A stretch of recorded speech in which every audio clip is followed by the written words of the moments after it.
If we don't cut taxes now, when are we going to do it? We have a huge budget surplus. We've got record savings. Tax cuts that are proposed in the governor's call, those have been a priority for the House of Representatives for the last couple of years. What taxes is he going to have to increase to make up that $4 billion hole? I believe we can easily afford a cut in the personal income tax rate for the people of the state of Oklahoma. We're not opposed to tax cuts or tax reform.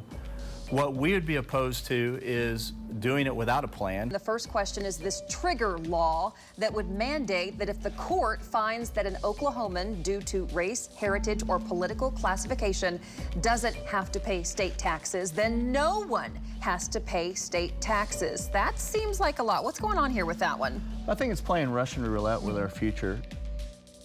And we are talking taxes today because state leaders will gather tomorrow at the Capitol for a special session at issue state taxes. Governor Kevin Stitt joining us live in studio this morning to talk about it. Thanks for your time, Governor. We appreciate it. Absolutely. It's great to be here and great to be in studio with you guys. Absolutely. Okay, we're talking about this special session. You've laid out 3 things on the agenda: zero state income tax, budget transparency, and a trigger law mandating that if the court finds that any Oklahoman, due to race, heritage, or political classification, doesn't have to pay state taxes, no one has to pay any state taxes.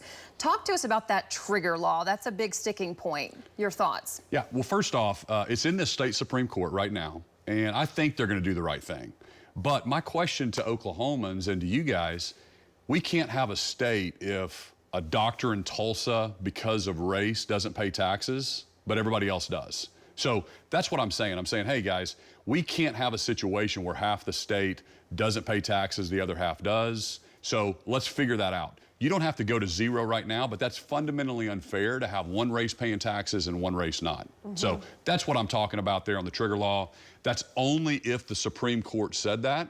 If they say that we're going to lose that much revenue, we've got bigger issues, okay, that we're going to have to deal with. I mean, could that bankrupt the state of Oklahoma? This case is pending with a Native American woman right now. That's right. And so, I mean, with you enacting this, I mean, are you kind of calling the court's hand on this? Are you putting pressure on them? Well, again, I think the courts are going to do the right thing, but I like to Oklahomans understand, in a reservation situation, let's say the Navajo Reservation, for example, in Arizona, it's true that Indians don't pay taxes to the state on that reservation. But what's also true is this Arizona doesn't police it.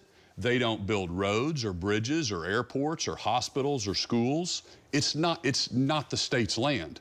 So that's what I'm trying to make sure Oklahomans understand. We've got bigger issues. If all of a sudden half the state doesn't pay taxes, then do we have to keep building services in that part of the state? So that's what we're trying to talk about, okay? And just to be clear, you say you think the state Supreme Court will do the right thing. What do you mean by the right thing? Well, the right thing is we're Oklahoma. We're all one state, right? We've got to have one set of rules regardless of your race or where you live. If we all go to Jenks High School or Tulsa Public Schools or Durant Public Schools, we can't have a lawyer in town not paying taxes because they're part Indian. This is like Kevin Stitt. When I go back to the private sector and back at my bank, that I don't pay taxes, but a single mom does, that's crazy. That's nuts. So you think the court will not side with this Native American woman? That's correct. Okay. That's correct. Because really, the McGirt decision said it was for the major crimes only, and now the tribes are trying to push that into the civil arena, into the taxation arena, and we've got to draw a line and say, hey, enough's enough. These can't go into the civil. So we're talking about that trigger. Let's switch gears and talk a little bit about state taxes. Yeah. Because, you know, you are calling for zero state income tax.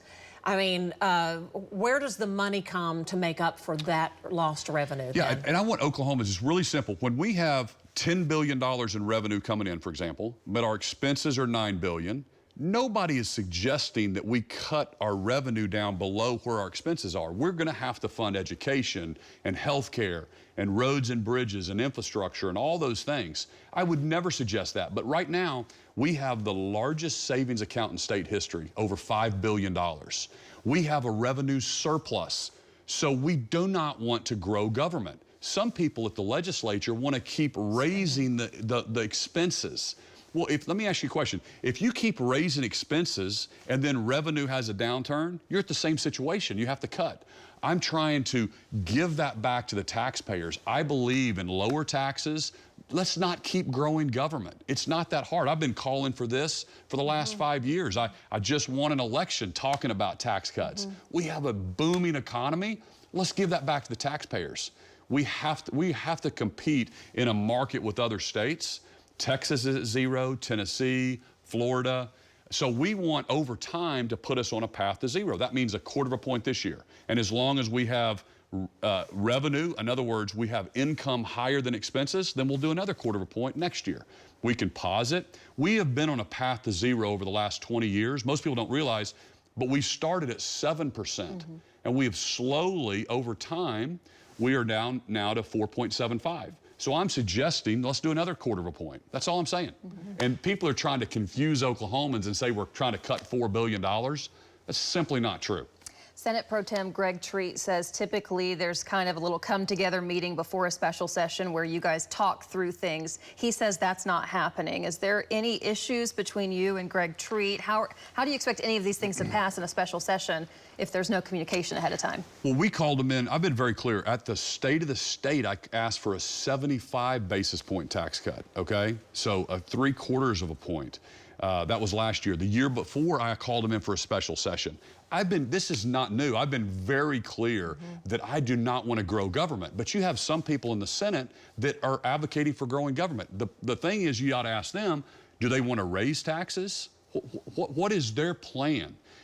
So again, the House will pass it. I meet every single Tuesday and I talk about tax cuts. If we have revenue, or if, in other words, if we have $10 billion and we're only spending $9 billion, let's not raise those expenses up to meet that $10 billion number. That's all I'm saying. Can I just ask you, though, because when the senator was here, he said he feels like you're not communicating with him. I mean, who's going to give first? I mean, what does it take for you guys to come together? Because, I mean, it's interesting. You're all Republicans, and you think everyone should be getting along. Yeah. I mean, normally that is kind of how it does work. But there seems to be a disconnect between you and Senator Treat. I mean, I don't think that's a secret.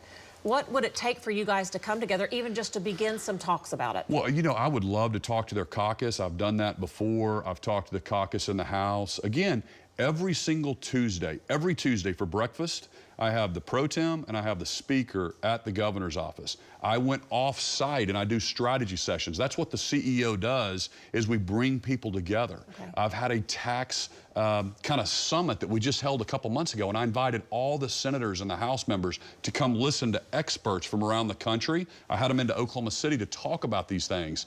We've given, Senator Treat said he wanted time to study this. Remember, he did that like a year ago when I brought him in for special session. So I kind of backed up. I've let him study this for a long time, but nothing's happening. Again, but the governor's job is what? Is to call him in for special session, but I can't write the bill. If I could write the bill, I would have already done it.